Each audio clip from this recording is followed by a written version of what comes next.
Okay, guys, my name is Rick Bass. I'm the Assistant Chief of Operations for the Montgomery County Sheriff's Office. With you today is Captain Holyfield. He's the West Patrol Captain for the Montgomery County Sheriff's Office. John Schmidt, he's our Criminal Investigations Division Captain for the Montgomery County Sheriff's Office. And Paul Haas, he's our Lieutenant over Major Crimes. At approximately 8:54 a.m., Montgomery County Sheriff's Office received a 911 call related to a welfare check at the 37400 block of FM 149. Family members discovered a deceased 77-year-old male identified as Jeffrey Love, L-O-V-E. This male had multiple sharp force trauma to the head and what appeared to be sharp trauma to the head, and a machete was found nearby, so it was believed that it was a murder.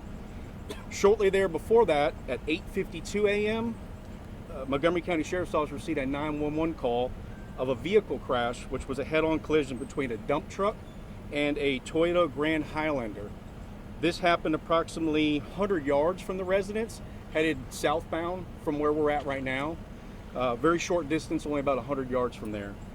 The deceased driver is identified as Nicholas Petropoulos. That's Petropoulis. He is also a 35-year-old white male, and he is the stepson of the deceased murder victim. The suspect was seen by witnesses fleeing the scene shortly after the murder. This appears this is possibly a murder-suicide.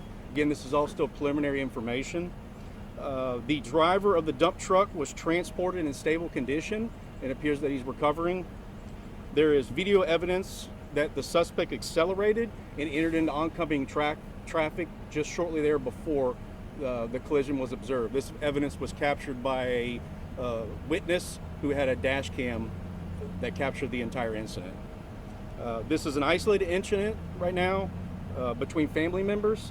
There's no known history between them as family violence at this residence, and again, there's no threat to the community that we can report at this time. You guys have any questions for us? So what prompted the welfare check? The wife that lives there discovered that there was discovered the deceased man. Was it fresh or how many days? It had just happened.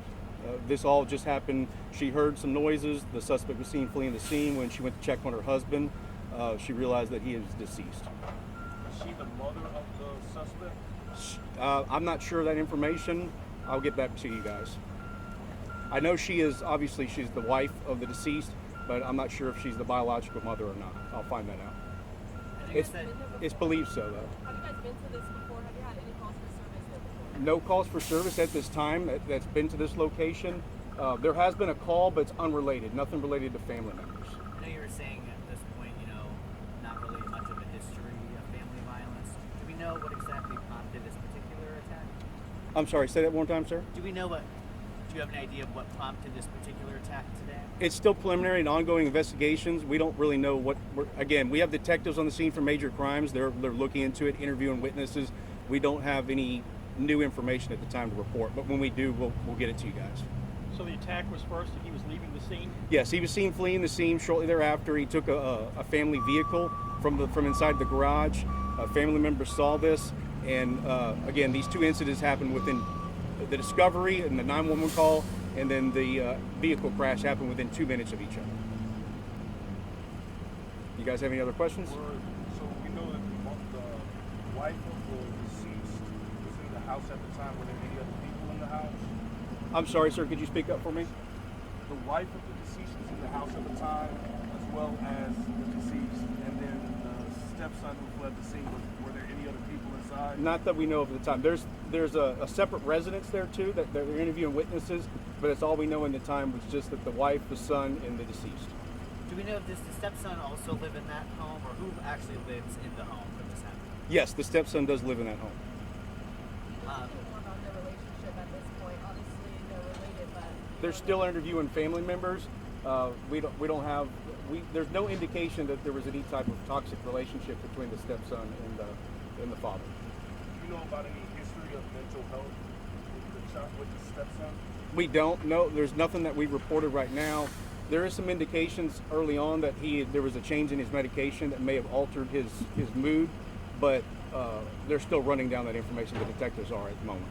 does he have any criminal history? No criminal history by the deceased or the suspect in this case.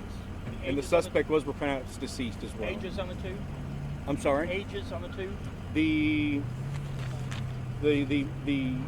deceased is a 77-year-old male, and the suspect is a 35-year-old male. And just so I'm clear, the dump truck just happened to be involved, no relation at all, just... No relation. He was just driving down the road, headed northbound here on the 149. Is that what we're seeing behind us, the crash? Yes, that's the crash scene behind us is related to this. And again, this road will be probably preoccupied for a little while. We're investigating the crash scene. Montgomery County Sheriff's Office is investigating the crash scene as well as the murder.